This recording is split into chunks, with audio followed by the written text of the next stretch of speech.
Neil, you've been an executive in the clean tech space for about 22 years now, which is a long time given the kind of history of that space. Yes.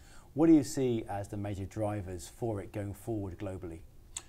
I think you could describe it as doing more with less. That's really what it's all about. And doing more with less profitably, because you have to have a value proposition or nobody will adopt your technology.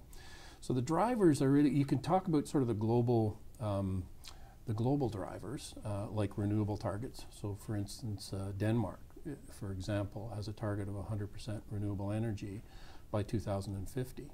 And that could benefit local companies like Endurance Wind Power, for instance, that have so far sold 750 wind turbines globally. And obviously with targets like this, could sell a lot more.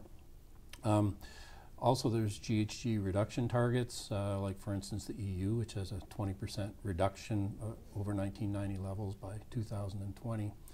And there's a couple of BC examples where that could help. I mean, one of the main reasons, or the main ways they're going to reduce is through changing from coal-fired power to something else. And so LNG, for instance, is a topical example here in BC. Is it that value proposition which is the issue, partly because to be a Canadian clean tech company, you've got to scale it globally?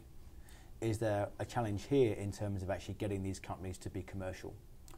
BC and Canada in general has been very, very good at the startup space.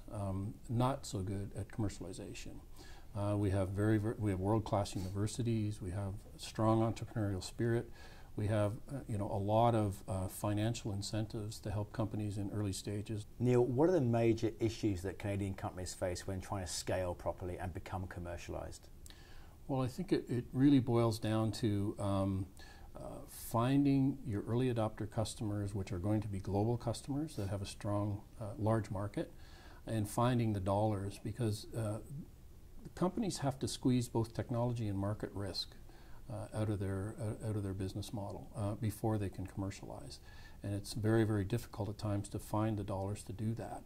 They need to be able to deploy commercially. They need to be able to build pilot plants, and as they move along, squeeze the risk out.